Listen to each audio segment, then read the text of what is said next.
The crystalline corridors of Harmony Station gleamed with an ethereal light that seemed to pulse in rhythm with the cosmic energies surrounding the neutral diplomatic outpost. Zephyra Moonweaver stood before the polished obsidian mirror in her assigned quarters, adjusting the flowing silver robes that marked her status as a prime ambassador of the Celestian Collective.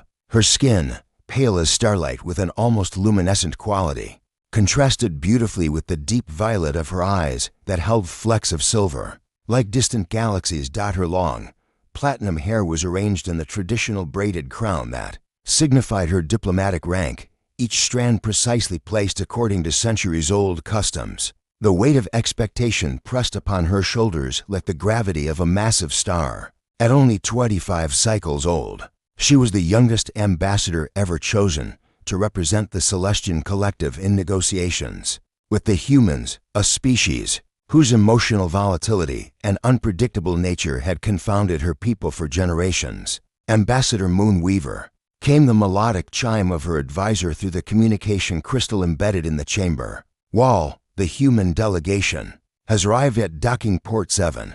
They await your presence in the grand reception hall. Zephyra took a slow, centering breath, feeling the familiar cool energy of her homeworld's meditation techniques flowing through her. Acknowledged, Advisor Keth. I shall proceed according to Protocol 7 Alpha for first contact with emotional species. The Celestians prided themselves on their logical approach to all interactions. Their greeting ceremonies were precise, meaningful, and conducted with the proper respect for hierarchy and tradition. The crystal touch greeting, where both parties would place their palms against a shared crystal surface, allowed for a brief mental connection that established trust and understanding, without the chaotic overflow of emotions that plagued lesser species. As she glided through the station's corridors, her soft-soled ceremonial shoes making no sound on the polished floors, Zephyra reviewed the briefing materials one final time. The human delegation was led by Captain Elena Rivera, a seasoned diplomat with an impressive record of successful interspecies negotiations. The cultural liaison assigned to their group was one Marcus Chenokafer, age 28, specializing in Celestian customs and protocols. The grand reception hall opened before her with a whisper-quiet hiss of hydraulics. The space was magnificent, its domed ceiling displaying a real-time view of the nebula surrounding the station. Swirling clouds of pink and gold gas illuminated by the light of distant stars. Crystalline pillars supported the chamber, each one humming with a different harmonic frequency that created a soothing symphony. The human delegation stood arranged in a formal line, just as protocol dictated. Captain Rivera, a woman with steel-gray hair and keen brown eyes, stood at the center, flanked by her team of advisors and specialists. But Zephyra's attention was immediately drawn to the tall figure standing slightly apart from the others. Marcus Chenokafer was nothing like what she had expected from the sterile diplomatic files, where she had anticipated another rigid human military officer. She found instead a man whose warm brown eyes seemed to hold the light of stars she had never seen. His dark hair was slightly tousled, as if he had been running his hands through it, and his smile carried a genuine warmth that sent an unexpected flutter through her carefully control-led emotional barriers. Prime Ambassador Moonweaver, Captain Rivera began, her voice carrying the formal cadence of diplomatic protocol. On behalf of the Terran Federation, I welcome you to these historic negotiations. May I present our cultural liaison, Marcus Chenokafer. Zephyra stepped forward with practiced grace, her hands moving into the proper position for the crystal touch greeting. The ceremonial crystal, a perfect sphere of blue-white light, materialized between them on its hovering platform, waiting for both parties to complete the ancient ritual. But Marcus was already moving, his long strides carrying him across the space between them with surprising speed. Before Zephyra could process what was happening, before her mind could catalog this deviation from protocol, she found herself enveloped in strong, warm arms that lifted her slightly from the ground. The sensation was overwhelming. Heat radiated from his body, seeping through her ceremonial robes and warming skin that had never experienced such direct contact with another being. His scent filled her senses, something earthy and alive that spoke of growing things and open skies, so different from the sterile recycled air of Celestian vessels. "Little star," he murmured against her ear, his voice rough with emotion. "You're even more beautiful than grandmother's stories described." Zephyra's mind reeled, her carefully maintained mental barriers crumbling under the assault of unfamiliar sensations, the use of the ancient Celestian endearment, one that hadn't been spoken aloud in formal settings for generations, sent shockwaves through her consciousness.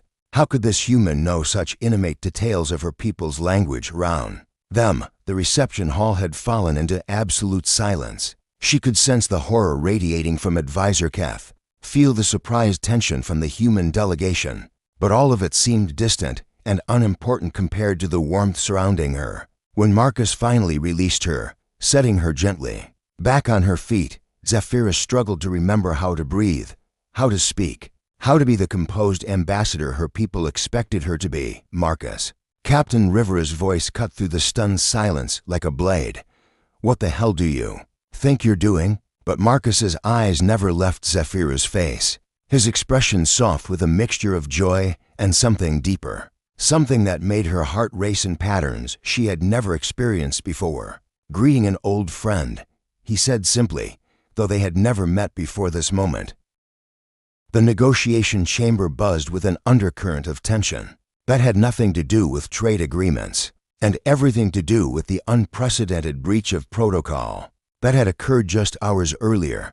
Zephyra sat rigidly at one end of the polished conference table, her violet eyes carefully avoiding the warm brown gaze she could feel watching her. From across the room, Advisor Keth, a tall, austere Celestian with skin that gleamed like polished silver, had spent the past 3 hours lecturing her about the catastrophic implications of allowing a human to embrace her in public. His elongated features were set in lines of perpetual disapproval, and his voice carried the sharp edge of barely controlled fury. "The Council of Elders has already transmitted 17 urgent inquiries regarding your interaction with the human liaison," Keth whispered in their native language, his words carrying the harmonic undertones that made Celestian speech sound like distant music. "Your conduct reflects upon our entire species, Ambassador. Such displays of primitive emotionalism cannot be tolerated." Zephyra forced herself to focus on the holographic displays floating above the table, showing detailed breakdowns of mineral extraction rights and shipping lane allocations, but her mind kept drifting to the moment when Marcus's arms had surrounded her, the way his warmth had seeped through layers of ceremonial fabric to touch something deep inside her that she hadn't even known existed. "The proposed tariff structures seem reasonable," Captain Rivera was saying, her professional demeanor intact despite the morning's unusual events. "However, the Federation requires assurances regarding Celestian mining techniques in the Andromeda sector." Marcus leaned forward, his voice carrying the easy confidence that seemed to define everything about him. "The Celestians have maintained zero-impact extraction protocols for over 2 centuries. Their environmental record speaks for itself." The way he defended her people sent another flutter through Zephyra's carefully controlled emotional barriers. No human had ever spoken with such knowledge and respect about Celestian achievements. She found herself studying his profile as he spoke, noting the strong line of his jaw, the way his eyes lit up when he discussed topics he was passionate about. "Ambassador Moonweaver," Captain Rivera addressed her directly, "what are your thoughts on the proposed timeline for implementation?" Zephyra straightened, forcing her attention back to diplomatic matters. "The Celestian Collective requires a minimum of 6 standard months for proper environmental surveys. We do not rush processes that could impact entire ecosystems." Spoken like a true protector of worlds, Marcus said softly, his admiration evident in his tone.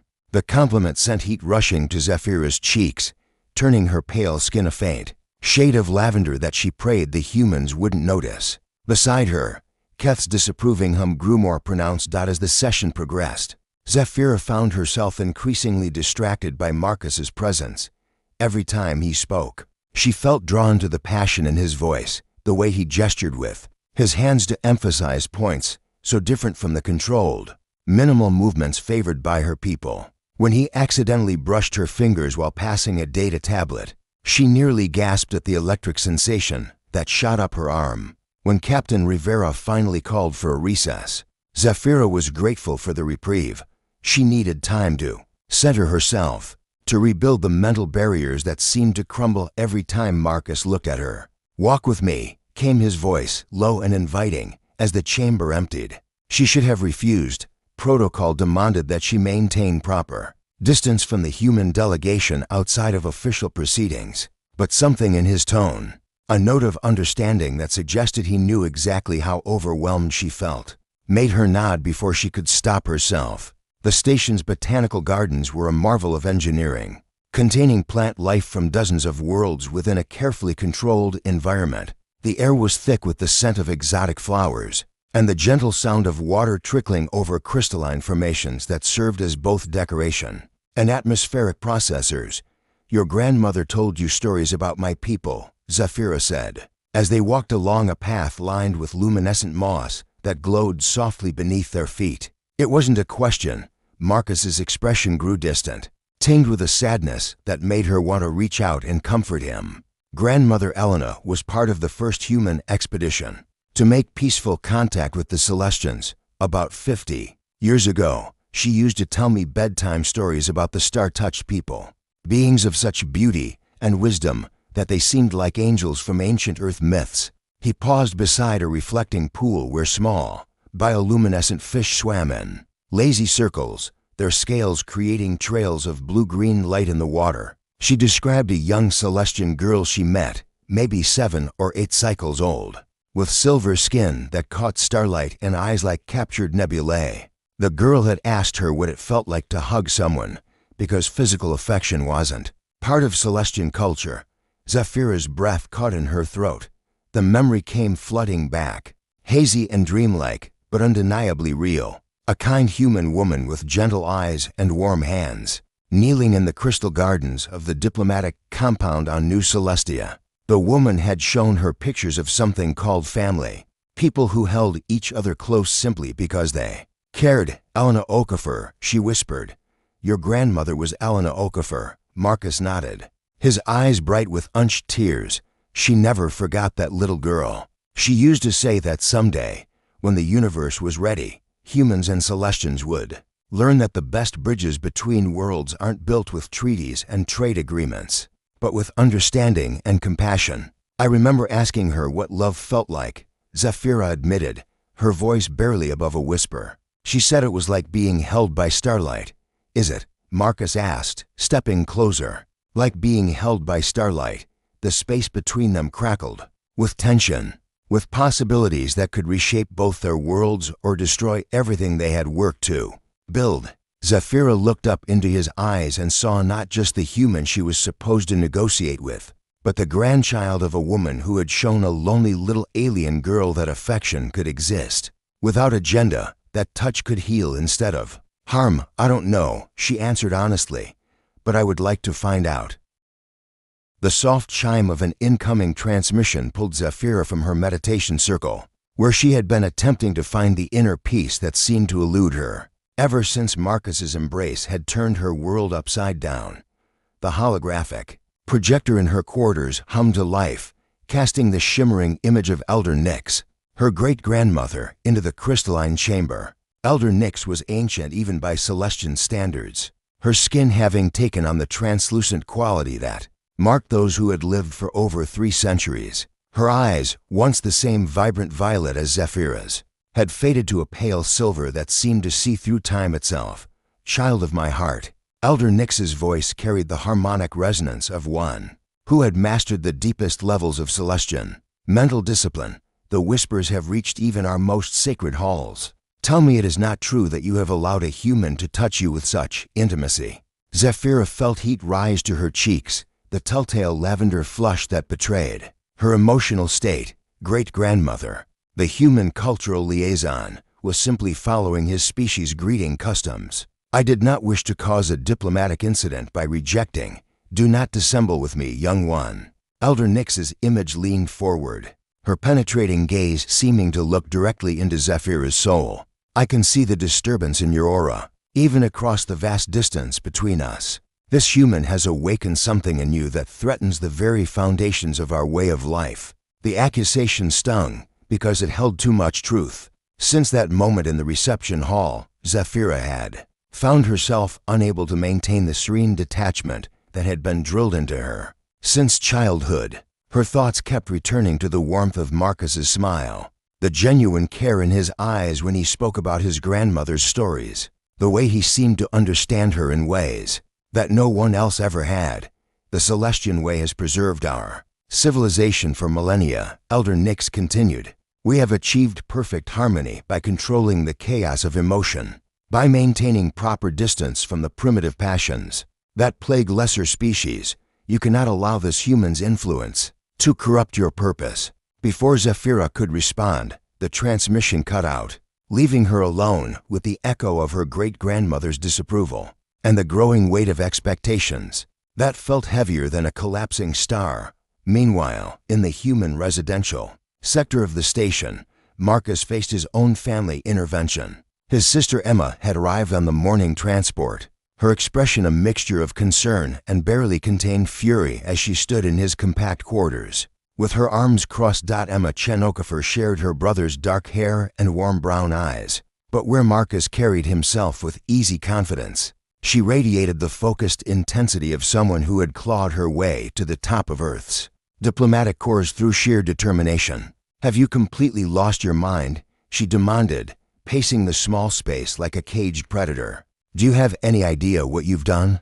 The Celestian delegation has filed 3 formal complaints about inappropriate conduct. The Federation Council is demanding explanations, and the media. She threw her hands up in exasperation. The media is having a field day with headlines about humans corrupting alien dignitaries. Marcus sat on his narrow bed, his head in his hands. I know how it looks, Em, but you didn't see her face when I called her little star. She remembered grandmother. She remembered the stories. Grandmother's fairy tales don't justify sabotaging the most important trade negotiations in human history. Emma snapped. The Celestians control access to 3 major shipping lanes and have mining rights to some of the richest mineral deposits in known space. If these talks fail because you couldn't keep your emotions in check, this isn't about emotions. Marcus interrupted, standing to face his sister. It's about connection. Real, honest connection between 2 people who understand each other in ways that go beyond treaties and trade agreements. Emma's expression softened slightly, but her voice remained firm. Marcus, I love you, but you're thinking with your heart instead of your head. The Celestians don't do romance. They don't do physical affection.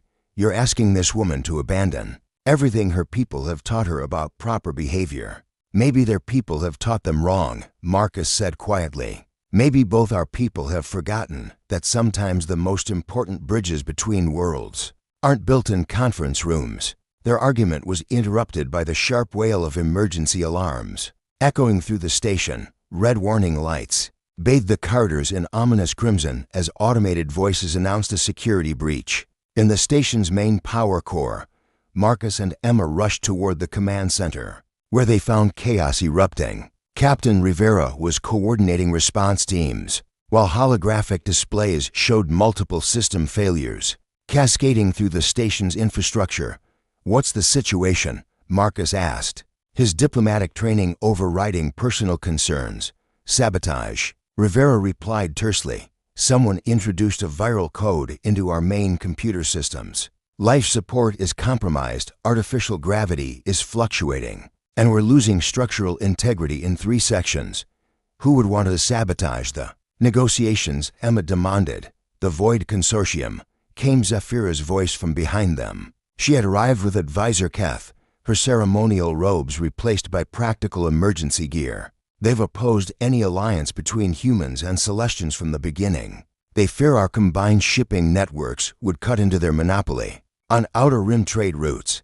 Marcus caught her eye across the chaotic command center, and for a moment, all the disapproval from their families, all the weight of expectations and cultural barriers fell away. In that instant, they were simply 2 people who cared about each other, facing a crisis that threatened everyone they wanted to protect. The Celestian knowledge of quantum harmonics could help stabilize the power fluctuations, Marcus said. His mind racing through possibilities. And human engineering expertise could isolate the viral intrusion, Zafira added, understanding his thoughts with the kind of intuitive connection that transcended species boundaries.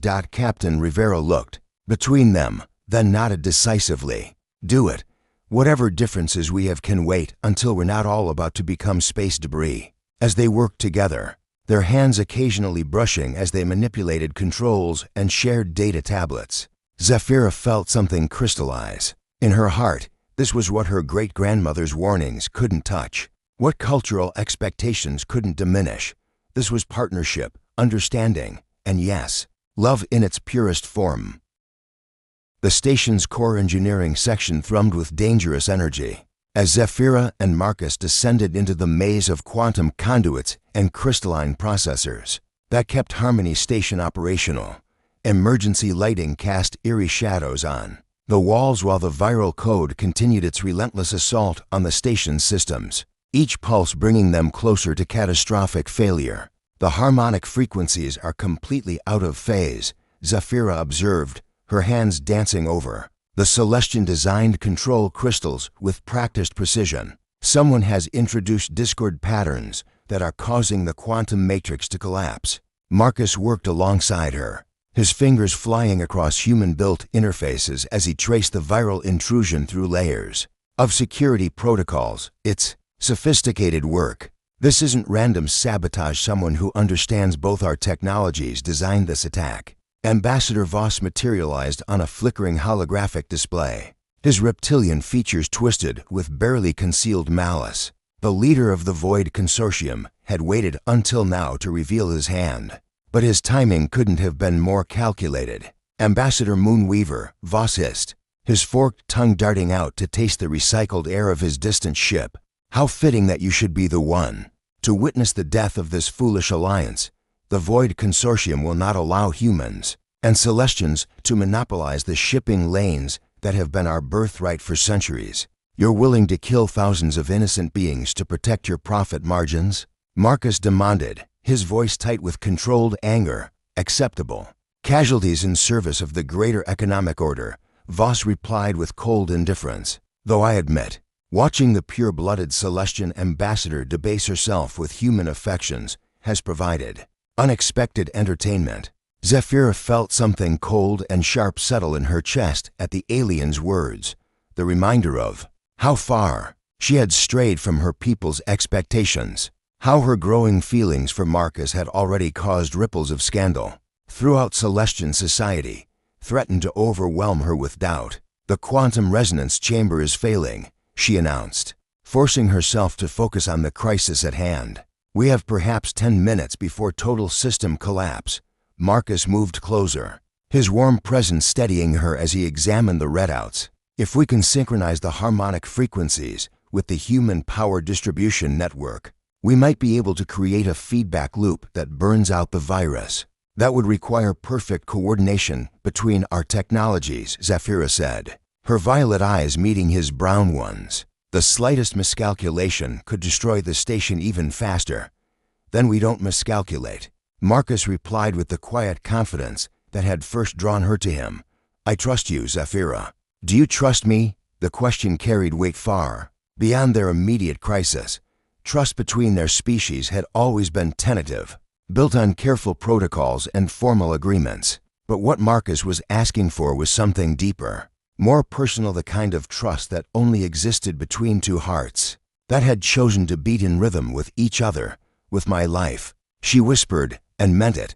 They worked in perfect synchronization, her Celestian training in quantum harmonics complementing his human intuition for complex systems. As their hands moved over the controls, sometimes overlapping, sometimes taking turns with seamless coordination, Zafira felt the rightness of their partnership in ways that transcended species barriers. Zafira, Marcus said suddenly, his voice strange as he studied a data stream flowing across his display. Look at this authentication code buried in the station's original construction files. She leaned over his shoulder, close enough to feel his warmth, and examined the elegant Celestian script hidden within layers of human engineering documentation. Her breath caught as she recognized the harmonic signature embedded in the code. "That's my great-grandmother's personal seal," she breathed. But how could it be in human construction files? From 50 years ago, Marcus pulled up additional archived data, his expression growing wonderstruck as more details emerged. The original design specifications for Harmony Station, they weren't just human engineering. They were a collaboration. Elder Nix and my grandmother Elena worked together to create this place. The revelation hit Zafira like a solar flare, illuminating everything she thought she knew about her family's history. Hidden within the technical documentation were personal message files, encrypted in a code that required both human and Celestian knowledge to decode. "My dearest Elena," Elder Nix's younger voice emerged from the files, free of the stern disapproval Zafira had always known. "Your vision of a future where our peoples can learn from each other fills my heart with hope I had forgotten how to feel." Elena's response was equally warm. "Sweet Nix, you've shown me that wisdom and emotion need not be enemies. Perhaps our children's children will find a way to bridge the gap we can only dream of crossing."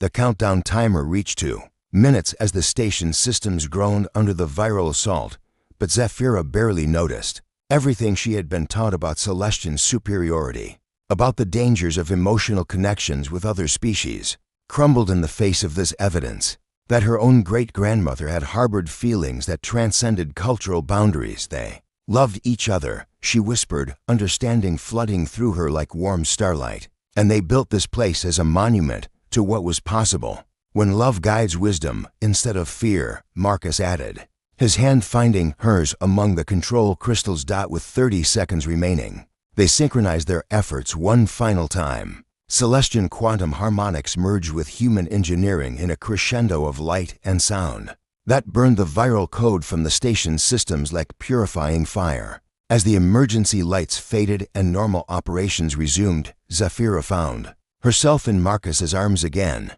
but this time by choice, with full knowledge of what it meant. "I choose this," she said against his chest, feeling his heartbeat strong and steady beneath her ear. "I choose you, whatever the consequences." Above them, Ambassador Voss's connection terminated in a burst of static, his plans foiled by the very love he had tried to destroy. 1 year after the crisis that had nearly destroyed Harmony Station, the same observation deck where Zafira and Marcus had first worked together to save countless lives had been transformed into something unprecedented in galactic history. Crystalline archways grown from pure Celestian quantum matrix intertwined with flowering vines from Earth's most ancient gardens, creating a wedding bower that belonged to both worlds and neither. Zafira stood at the center of the transformed space, no longer the rigid young ambassador who had arrived expecting formal protocols and ceremonial distance. Her gown was a masterpiece of cultural fusion, flowing Celestian silk that caught and refracted light like captured starbeams, adorned with traditional human symbols of unity and love. Her platinum hair fell in loose waves around her shoulders, a deliberate departure from the severe ceremonial styles of her youth. Crowned with a circlet that combined Celestian crystal work with Earth's diamonds, across from her, Marcus waited with a smile that could have powered the station's fusion cores. He wore formal attire that blended the structured elegance of Celestian design with the comfortable practicality that defined human fashion. Around his neck hung a Harmony pendant, a gift from Elder Nix herself, crafted from minerals found only in the deep caves of both their home worlds. The gathering of witnesses represented a diplomatic revolution in itself. Beings from 17 different species had traveled across the galaxy to observe the ceremony, not as mere spectators, but as participants in something that was reshaping the very nature of interstellar relations. Elder Nix stood at the front of the Celestian delegation, her ancient features soft with an emotion that would have scandalized the rigid traditionalists of a year ago. Beside her, in a floating memorial hologram, Elena Okafor's recorded image smiled with the satisfaction of someone whose deepest dreams were finally coming to fruition. 50 years ago, Elder Nix began, her voice carrying the harmonic resonance that could make even hardened diplomats weep. "I thought love was a weakness that would destroy our people's carefully maintained peace. I learned, through the friendship of one remarkable human woman, That love is actually the strongest force in the universe, stronger than fear, stronger than tradition, stronger than the vast distances between stars. Captain Rivera, now promoted to admiral and serving as Marcus's family representative in the absence of his parents, who had passed years earlier, stepped forward with tears glistening in her eyes. Elena Okafor once told me that the universe has a way of bringing the right souls together, even across impossible odds. Looking at Marcus and Zafira, I finally understand what she meant. Emma Chen Okafor, who had initially opposed her brother's relationship with such vehemence, now served as one of the ceremony's coordinators. Her diplomatic expertise had proved invaluable in creating protocols that honored both cultures, while establishing new precedents for interspecies unions. We gather today not just to witness a wedding, Emma announced to the assembled delegates, but to celebrate the birth of new traditions that honor both unity and diversity. The ceremony itself was unlike anything in recorded galactic history. Traditional Celestian crystal bonding rituals merged seamlessly with human vow exchanges, creating moments of breathtaking beauty. When Zafira and Marcus placed their hands together on the harmony crystal, the same type that had been ignored during their first meeting, the resonance that emerged wasn't the formal, contained connection of diplomatic protocol, but something warm and alive that seemed to embrace everyone present. "I promise," Zafira said in perfect English, then repeated in harmonious Celestian, "to love you not just as my partner, but as my bridge to understanding that emotions aren't chaos to be controlled, but music to be celebrated." Marcus's vows carried the weight of his grandmother's dreams. "I promise to honor not just you, but the wisdom of your people, and to help build a future where our children will never have to choose between love and duty." When they kissed, another scandalous human custom that Zafira had embraced with enthusiasm, the harmony crystal sang with frequencies that had never been heard before, a literal harmony of two species learning to create beauty together. But perhaps the most significant moment came during the reception, when Ambassador Voss of the Void Consortium approached them with what passed for humility. Among his reptilian species, "I miscalculated," he admitted, his usual arrogance replaced by something resembling respect. "The trade agreements you've forged through your connection have brought more prosperity to all our peoples than centuries of competitive isolation. The consortium formally requests inclusion in the new Harmony Accords." Advisor Keth, who had spent months learning to appreciate what he called the productive chaos of human emotional thinking, stepped forward with the documents. "The Accords welcome all species committed to cooperation over competition," he said, his tone far warmer than anyone would have believed possible a year ago. As the celebration continued around them, Zafira and Marcus found themselves on the same observation deck where they had saved the station, now looking out at a galaxy that seemed filled with new possibilities. "Your grandmother would be proud," Zafira murmured, her head resting against Marcus's shoulder in a gesture that had become as natural as breathing. "Both our grandmothers would be," he replied, his arms encircling her waist. "They planted seeds 50 years ago, and were finally seeing the garden they dreamed of." Around them, delegates from multiple species were exchanging contact information, planning cultural exchanges, and discussing collaborative projects that would have been impossible before this day. The Harmony Accords that had grown from their relationship were already inspiring other interspecies couples to come forward, other cultures to reconsider their isolation. "What do you think comes next?" Zafira asked, watching a group of young beings from 6 different species laughing together over shared stories. Marcus's smile carried all the warmth that had first melted her careful barriers. "We keep hugging first and asking questions later," he said, "one heart at a time, one world at a time, until the whole galaxy learns that love really is the strongest diplomatic protocol." As fireworks bloomed outside the station, a human tradition that had delighted the Celestians. With its beautiful chaos, Zafira reflected on how far they had all come. From that first unexpected embrace to this moment of celebration, they had proven that sometimes the most important revolutions began not with grand gestures or formal declarations, but with two hearts brave enough to reach across the darkness between stars and choose connection over safety. The galaxy would never be the same, and that was exactly as it should be.